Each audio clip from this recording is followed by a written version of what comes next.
Hey, Dameien, welcome to the show. I'm so excited to have you on the Purpose Driven Person show. Now, Dameien, as most people don't realize this, I'm going to just throw it out there. We grew up together. So if they're going to be listening to this show, I'm going to just throw it out there so they know how far we go back. How far do we go back growing up together? Do you remember? I can remember spending my first night at your house when I was 12 years old. Elementary, right? Yep. Laverick, Utah. I remember those days. Yeah. I still remember some of our friends we had. We used to hang out with Gavin. You remember Gavin? Yep, Gavin, good old Gavin. Donnie White and Donnie White. Who else was in that area? Mike Isom? I don't remember. There was David Stamper and Ed McGinnis. Oh, wow. I forgot about Robert Robson. Robert Robinson. I remember Robert. Yep. That was our Laverick crew, right? So, some 50-50. And then you had some, because you lived in Hurricane at the time, right? I did, yeah. I lived right in the center of town. I was 3 blocks from every school that I attended in Hurricane. Crazy times, man. Yeah, well, I'm excited. This is cool to kind of reminisce. Now, I do remember a story, if you don't remember, when Hurricane, it was the 6th grade center, or elementary. It was actually the elementary school. Was it 5th grade when you put your hand through the window? Was that 5th? Oh, yeah. Yeah, it was 5th grade. That's a good memory, Matt. Yeah, right on the corner right there, because I was there with you. It was so traumatic. I remember bloods. Do you still have the scars? Of course you do. Oh yeah, the scars they're still prominent and they're solid. Let's see them. Show them up to the camera. Let's see. My hand is still strong. Yeah, those are listening can't see it, but if you're on YouTube, you get to see the scars. That's crazy. Yeah, there was. Yeah, I remember that day. You put your hand. We were goofing off, right? We were running around playing tag or something. Yeah, I think we were running from girls. Oh, that's what it was. And you fell and put your hand through the window. And I remember instead of just pulling it, you twisted and it cut. Rand Lemon was there too. That's right. And you and Rand Lemon were right like a few feet behind me. And when my hand went through, you and Rand were right there on the side.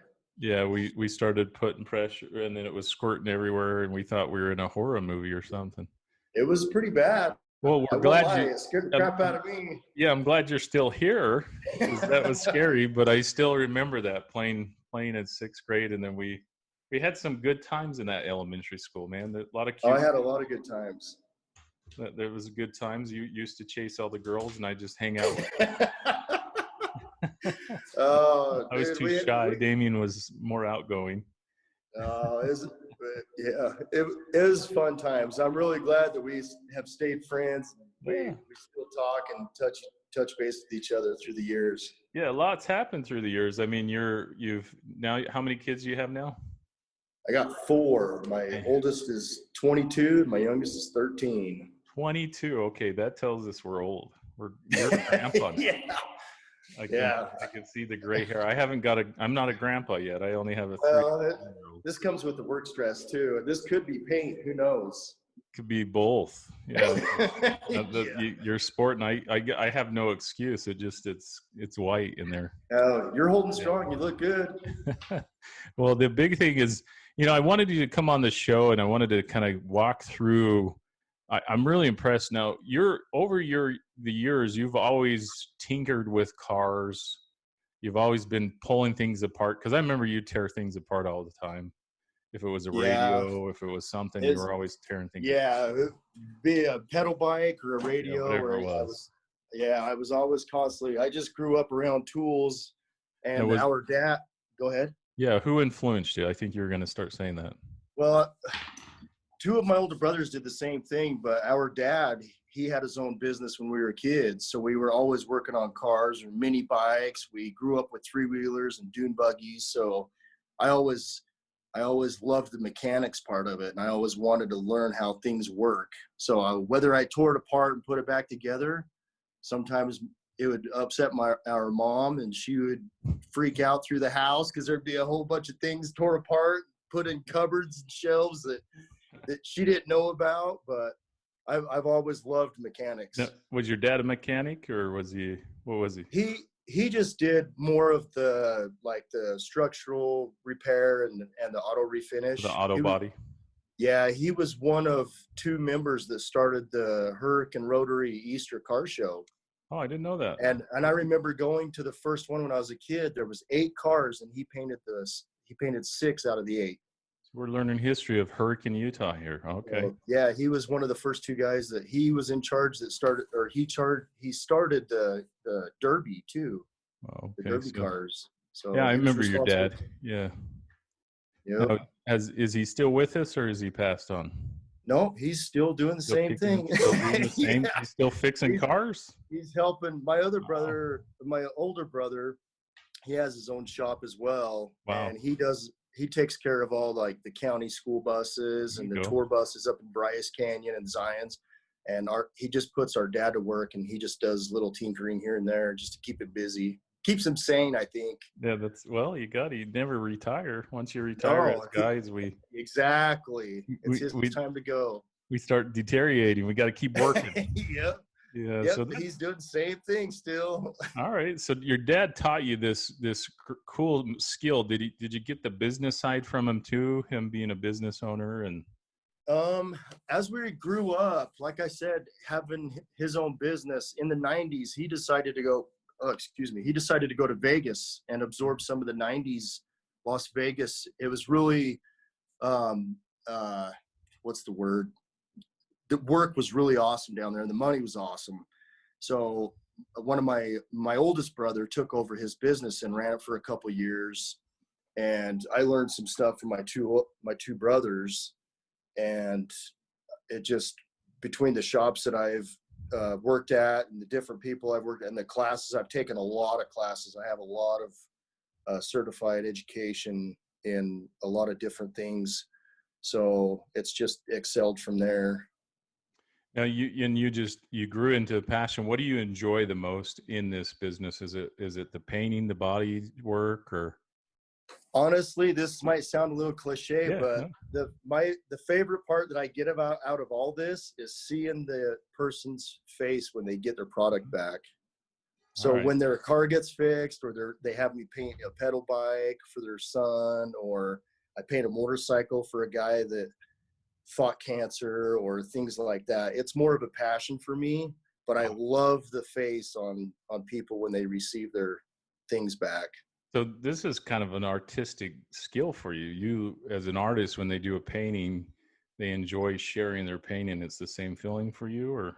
Yes, and in fact, I don't think it's fair for me to say I feel it more, but I appreciate them wanting to do something for themselves or for others. If it's a family member project or whatever the case may be, whatever they involve me in.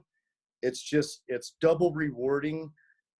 The money, there's always a business part of it that's never going to go away. But the passion part, my tank is filled every day, if that makes sense. Yeah, no, you enjoy what you do. Absolutely. So this is the whole point of the show is purpose driven. What you're saying to the listeners is that you get up every morning and enjoy coming to the shop and seeing what you have project wise. Oh, I love it. Yeah. But the business side, being a small business owner, you still, you got to pay the rent, you got to pay the shop, you got to make sure the bills are paid, all that. But do you find, since you enjoy it, it's not hard to find those jobs because people know how passionate you are? No, it's not. Actually, it floods in because I've tried to keep the mentality of money will always come in if I stay positive, if I stay focused and stay consistent with something, and plus I feel good and I love what I do, it's not that much stress if I don't think about it so much. Yeah, it kind of takes care of itself. But the 2 biggest things I can say is just consistency and always just be happy within yourself. So you've hit walls doing this. Everybody hits walls when they start something, right? Oh, every day. No matter different sizes, but every day. So how do you grind, even though it's our purpose and we have passion doing it? Man, I've being an entrepreneur for 22 years or longer, I think. You've been going strong. Yeah, I've hit a lot of walls. I mean, there's times where I thought, well, I'm going to throw the towel in. What kept me driving is just the grind. You have to be really gritty and grind every day. What Yeah. what is something you can tell people when you hit those walls? What's helped you get through? Um, I've had a lot of moments that's caused me just to sit down and reflect on why I've wanted to put myself in this position, or why I do what I do. And I would want my kids to understand me completely. I wouldn't want them to be confused or not know anything about, hey, my dad, this is what he did or whatever. So between my kids helping me and just appreciating, like, I appreciate my ability to do so many things. Like, there's not a day that goes by I'm not grateful for knowing, or for having the mentality to be able to absorb new information, to do great things. Like, this is so much fun for me. It's so cool. And talking about your kids and people having a drive or a passion, does your kids see that in you when you're at the shop? Yeah, they're like, Dad, we're so glad. Like, I have a 15-year-old son that's tearing it up on the dirt bikes. There you go. He's just ripping it apart. He works on his own bike, and I'm so proud of him. And there's so many days when I step back and I cry to myself because I'm so happy and filled. Yeah. But my oldest boy, he can take something and he could draw something out. He's such a freehand artist. And I love that so much. I think it's so cool. And I don't even want to start on my youngest daughter, because she just goes crazy with the colors. So she's going to be your painter. She's going to take over the paint shop, right? Yeah. Yeah. And speaking of colors, is painting an art when you're doing a car, when somebody comes in, hey, Dameien, I want this color, and you have to go to work to figure out how to make that happen? That is my best moment. Okay. Those are my favorites. When I get challenged, that's like, you know what? I'm totally confident I could figure this out. So that's actually fun. It's more fun. So what do you do to figure out the color? Do you play with the colors and mix the palettes, or how do you figure that out? With all the classes that I've taken and attended in the past with PPG and DuPont, which is now Axalta, all the European lines that I've had to attend for school education, I've learned so many color spectrums. It is crazy. And it's so weird to reflect back and how I can remember and absorb all this information and remember so many paint codes and so many variables. I can't tell you, like, it's so cool. I'm so jacked up and excited to talk to you right now. This is so cool. And I'm blessed. Like, I'm lucky that I can do this. It is hard. For colors are very hard. There's millions of every different primary color, but it's just a matter of breaking it down and becoming a chemist. Yeah, I mean, it's fun. It's we use colors for personality styles. I have a training I do teaches people what color they are, and it's funny, colors are very influential in our lives, right? Yes, they are. Absolutely. We don't realize we see the world in colors, and people don't realize it's all reflection. When you see it, very much so. How you put a certain tint in there, it's going to reflect off the light. Everything comes back at a certain, I learned that in film school. So, lighting and coloring and it's an interesting way. So it's really cool because people don't realize car mechanics or car, what do you call yourself? You're not a mechanic. You are. I'm just a car enthusiast, but I'm not prejudiced. Like motorcycles. You can do both, right? I have a mad passion for motorcycles. Oh yeah, you got a Harley, don't you? 2 actually. Oh, 2. Jeez. Okay. Yeah. Harleys. Yeah. That was one thing I fell in love with, but it's just I love anything. Pedal bikes. I've tricked out a unicycle for a mechanic customer friend of mine. I see. Like anything, roller skates. So let's talk about this, because me and you were, before the show we started talking about these these shows on TV, because you're kind of one of these jack of all trades. You can basically see something and make it happen. And I think on some of these shows, that's what they try to produce. Being in film, being in knowing TV and how it's produced. Is that Hollywood? Is that really how a shop runs? Or Yeah, it is a lot of Hollywood. They do portray that there is a lot of middle school teen drama mixed in with in a shop like that, but when in reality, it is too dangerous and so dangerous to have to be like that and to be professional around an atmosphere like that. You can't do that. I don't know how, like, it's comical, but it is all Hollywood. I just love to watch. You know what I do? I'm going to tell you a secret. I actually fast forward all that crap. This isn't going to make. And I just want to see the end product. That's all I want to see. It's really cool to see where they're coming from, and then I just fast forward all the drama, and I'm like, man, that's cool. How did they do that? You know? Yep, it's cool for about 2 weeks after you, up until you drive it every day for 2 weeks, and then it starts falling apart. Then you sell it, right? Yes, trade it off, get rid of it. So a lot of those shows they're predicting. So a real shop is not like that. It's not a drama fest where you have. No, it is absolutely the chick that's with all the guys and yeah. Not saying there's good mechanics. Don't get me wrong. It's just I think they do a lot of personality mixing to make it drama, right? Yes, there's actually two guys. So one of them, Indian Larry, was a motorcycle builder enthusiast, and he passed away. He was actually riding on his bike, standing up. And they started doing a show about him. His artistic ability, he was phenomenal. He's a very, very well-known artist in the bike world. And he's a legend. And then there's Chip Foose that is well-known, that's had his own TV show too. But was Chip down here? Was that another shop? It was in Vegas? Chip, I think he's in Southern California. But he's another phenomenal artist, car builder. But as soon as he started doing TV, I lost a lot of respect from him that way. But he still produces and still cares about doing cool custom stuff. The guy, he's very talented.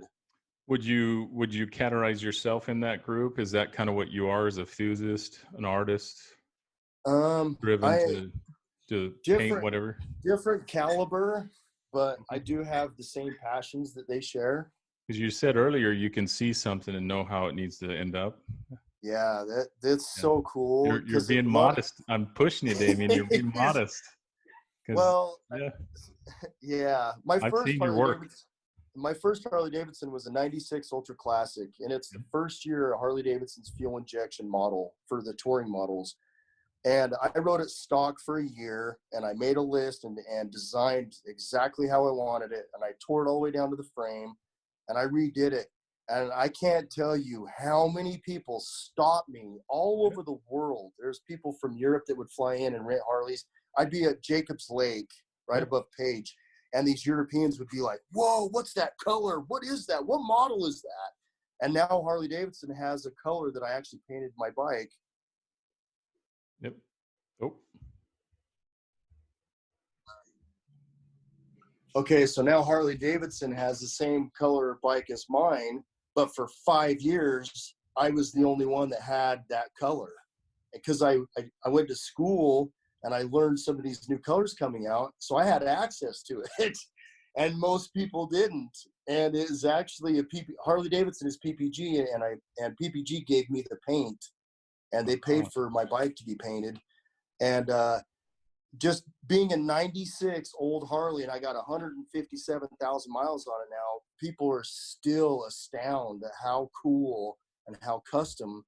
But it was an idea that I had. I created this bike that I wanted it to reflect who I was and what I am. And I love motorcycles, and it means a lot. It's a reflection of me. So this artistry, this concepts that you come up with, purpose, what does that mean to you, having a purpose? Because it seems like you know your purpose. You come to the shop every day. You know it. Even if it gets tough, you know your Yes. purpose. You probably have thrown stuff around the shop. Yeah. Sometimes I pull it out of the walls. Yeah. But what keeps driving you with your purpose?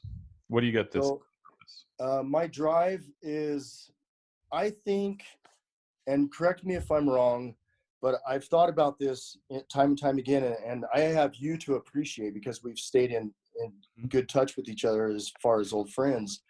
And I've done a lot of thinking, and because I love what I do and I have the ability to do it, and I help other people get what they want to I can offer people um, to give them what they want, and I can just I don't know, I can uh gosh, my mind just went No, blank. you're good. Sorry, Matt. So I, is it easier to be purpose driven? Because we've all had moments in our lives where we lose the purpose, or we're kind of floundering. We're not sure where we're yes, going. Now, I've we seen me feel and you lost. grown up together. Yeah, we've went through some stages and stuff, and I can tell your purpose is really defined versus maybe 10 years ago or 5 years ago. Um, Yeah, I would agree with what's the that. difference? Yeah, it's more prominent now than it was 5, 10 years ago. Uh, just focus. Yeah.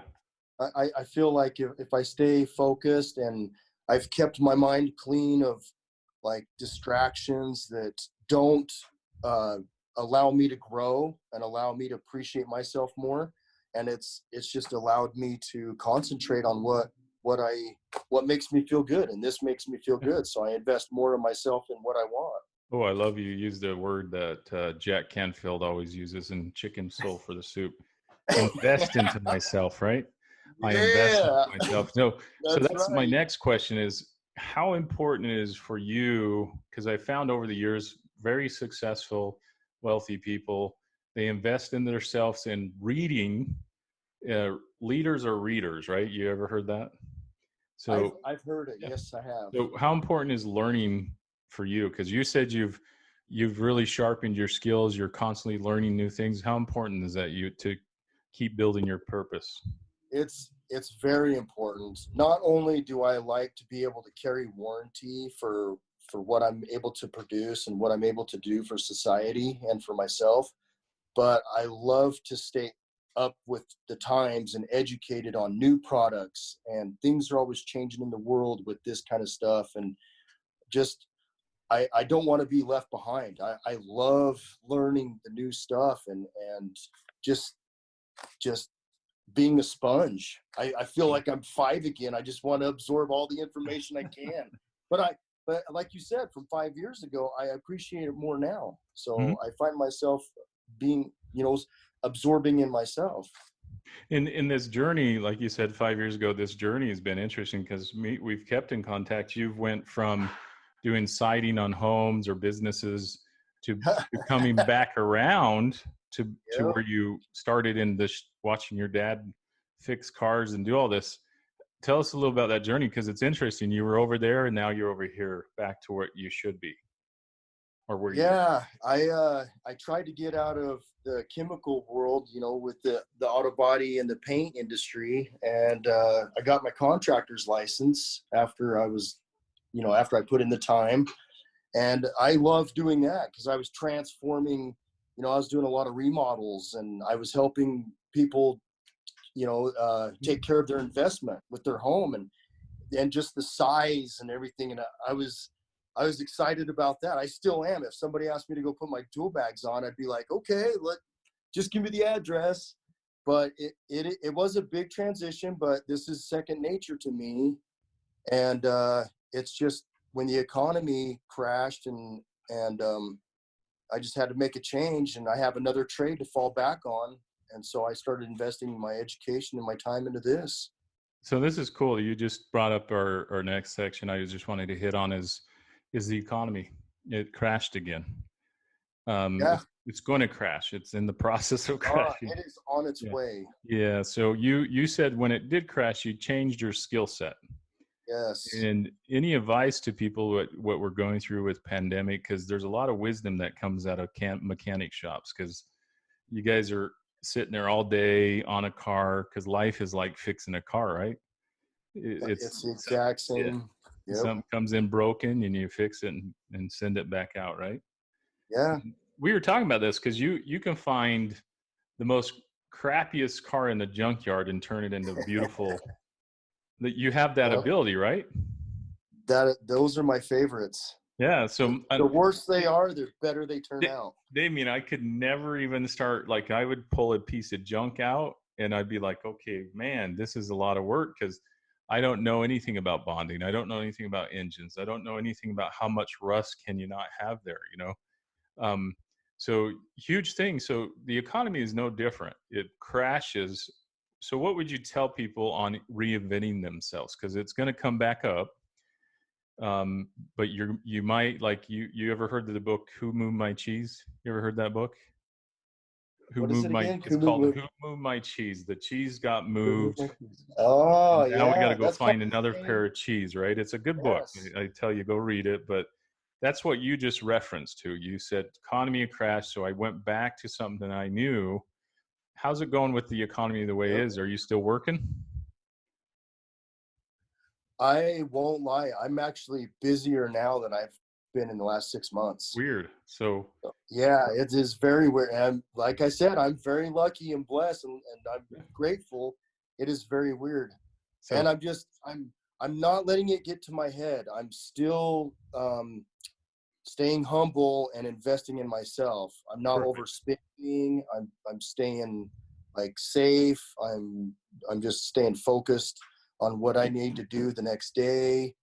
And I'm just trying to, like I said, I'm trying to invest in myself so that I can keep myself going. So is it important for people to do that with the economy the way it is to look at investing in themselves, or? I would, yes, I would reflect and just, I don't have a lot of debt, Mm-hmm. so I'm not as worried as I used to be 3 or 4 years ago. And yeah, I would, that's the best way I can put it, is invest in yourself and just reflect at how, where you want to be tomorrow. Yeah. So the big thing is, I love that you said that. I mean, this pandemic, we never thought we'd see anything like it in our lifetime, right? Oh, it's crazy. Yeah, we've been around since the '80s, right? We made it through Michael Jackson, Damien. You remember that? Yeah. Yeah, we've made it through some crazy Yeah. stuff. And but we never thought, like our grandparents, they went through World War II. They went through Oh yeah. even further back, Great Depression. Um, Right. and this is our time. I think it's our time to take all these talents, like you're saying, the ability to adapt and shine, because Yes. the adaptability is, we're never going to get around pandemics, or we're never going to get around crises or natural disasters. I mean, yeah, this is a pandemic, it's worldwide, but how many times have we got hit by a natural disaster? Right. It's Yeah. earthquakes, So tornadoes. But kind of bring it home, what advice do you have people listening, Damien? Because I love hearing some of your wisdom. You have some cool sayings. I think you guys sit in the mechanic shop and come up with some. yeah, sometimes we're just harassing each other just to Yeah, tease each other, but it's good. I mean, what would you tell people right now with what's going on, being an artist? Because that's why I wanted to interview you, because you just have a passion. An artist has a way to look at life than most people. So what would you well, want to tell them? I right now I would say love what you do and do what you love, and don't ever stop making yourself happy. So if a person is happy doing something that they love, it will bring the drive. They will steadily feed themselves to drive themselves. You can't uh, be somewhere or drag your feet on something that you're not happy with, because there's always going to be a negative feeling, and you just gotta love yourself, and whatever it is you're doing, just love it. Just look yourself in the mirror and be like, you know what, today, whatever it is I'm doing, it's all me, and that's the best way I can put it. And, you know, I loved what we were talking about earlier. A lot of issues going on in the homes right now are couples. And we Oh were yeah, talking huge about, issue. yeah, we were talking about you were sharing with your partner that you have now. She's a fitness guru. Yes, sir. And it's changed your life. Speak a little bit on that. What's the difference of having a partner that supports you versus one that's always telling you that you're worthless? So a positive partner. Oh, besides the unconditional love, besides being able, I don't want to say feeling needed, but feeling wanted. It Mm. would be best way to put it. But in my circumstance, my situation, she is just had my back and always pushed me for everything that I want, everything that I deserve. And she has my back tenfold and vice versa. I support her through and through. She's a fitness trainer. She can't train or teach at the gyms right now like she was 6-8 months ago, which is driving her crazy. But if I can, I practice with her at home to help keep, I'm a member at home as I am a member at the gym. So we get the kids off the couch. We make Hey, them work come here. out I'm going to too. put you through a punishment. Yeah. So it helps a lot. And the love and the support, hands down, is a huge, huge thing with couples.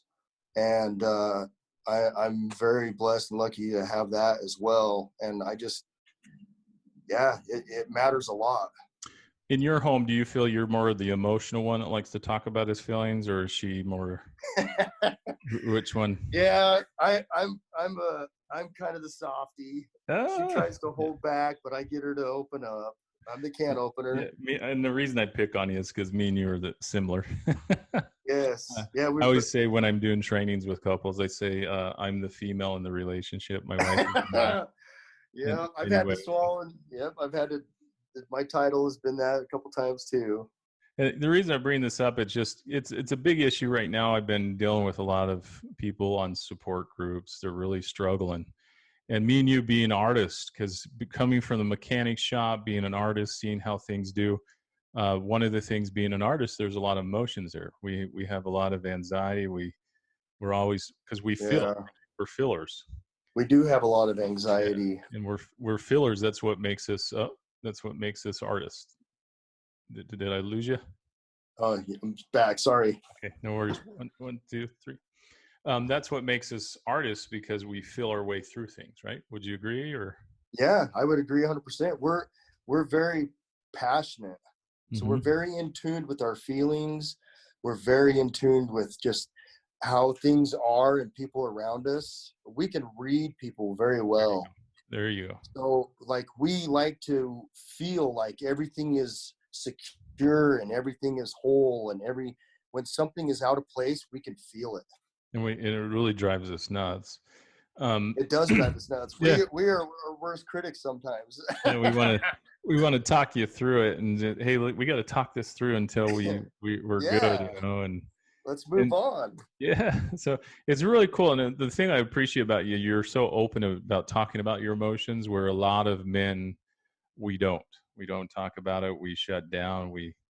We've been taught to be that strong, like in your line of work, being that strong mechanic. Everybody looks at a mechanic, the greasy guy behind the car, that is rough, the rough guy.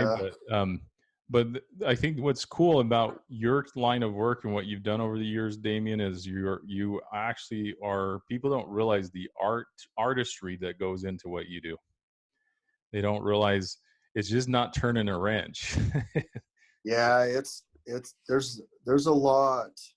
I guess I don't see it as much as, the average person off the street sees it. It's So it's hard for me to dissect everything, but I don't know, man. Like I love seeing people's face in transformations and things like that.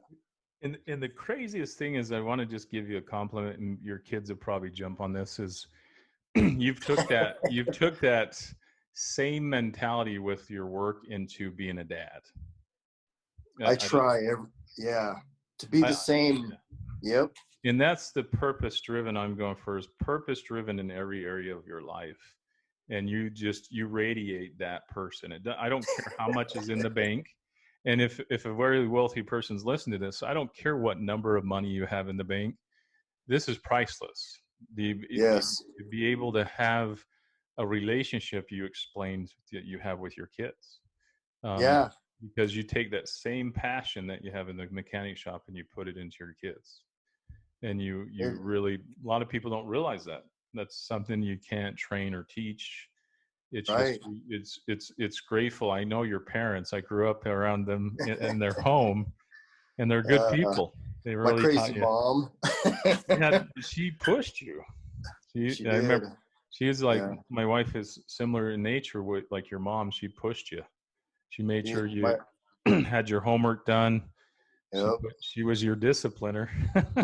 my mom, I love my mom to death. Yeah. And I call her almost every day and I tell her, I say, Mom, I'm so sorry for all the crap I put you through when I was growing up. And I love you so much. And just, I want you to know that I'm just a phone call away if you ever need anything. Like, at least 3 times a week, I tell her that. And she says, Dameien, that's why I was hard on you, because I knew if I wasn't, you'd be in somewhere else.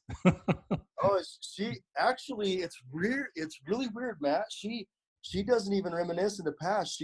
She goes off on how proud she is of us boys. So in the personality styles, she's probably a gold. A gold is very, she's very out of gold. responsibility, right? It's that just, that's what I was. I was a mom and I did my job. Yeah, she was tough. Yeah, that's good. Tough. And your dad he was always more of the peacemaker. He always took you out and worked on the cars to get away for a minute. Yeah, he was the peacemaker. And I have 4 brothers. There was 5 boys, 1 girl, and we were always outside working. Like I said, we were working on 3-wheelers. We had to repair the sand rail. We had a Jeep growing up. We had to work on. We had camper trailers. Yeah, I remember the road you lived on. I remember the house. It was right there, white house.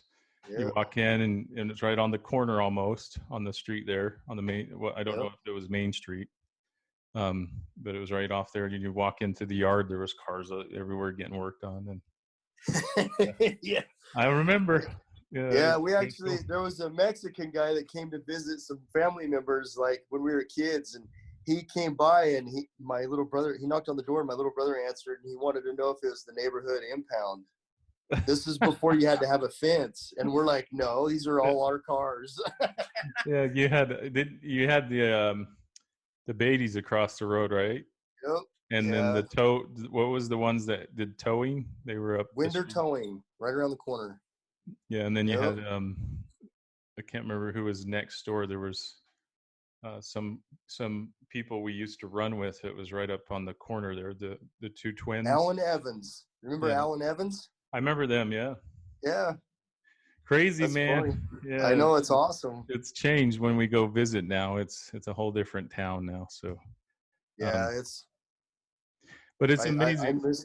Go ahead. Sorry. No, it's just amazing to see the growth and the experience we had from childhood all the way till we're now small business owner. You're just doing well, man. It's amazing. Just keep thriving. Well, that's thriving. Yeah, keep grinding, keep going, keep doing your thing. Well, the biggest thing last question I have for you before we end, coming to the end of time is as a father, as a business owner, as a partner, what has been your go-to saying? What have you learned from your dad, your mom, that just you keep putting in your life every day? From my dad and from my mom. My dad, I would have to say, he makes me appreciate my ability. I'm very, I can just, if I can't figure things out, I can read about it. Mm-hmm. Well, and, or I ask for help, and I ask for help from somebody that can explain it to me, because I want to know what I can't figure out on my own. It drives me nuts. And as much as it drives me nuts, I appreciate that from my dad. So he just, I don't know. And he always taught me never give up. He really did. He told me, just, you know what, it might take you 2 days. It might take you 2 weeks. Don't ever give up on it. You'll figure it out. When you do, you'll be more satisfied. than you will if you quit on it. Don't quit on my significant other, on my partner. Don't quit on my kids. Don't quit on my passion. Yeah. Never give up. And I'm not just saying this. I use these principles in my everyday life. And my mom, I love my mom to death. She just makes me care about everything. Yeah. I care about everything I do. I care about everybody I talk to, all my customers. I'm very personal. I care. I love everything so much. And I get that from my mom. My mom is she's tough, but she's still a nurse. Can you believe that, brother?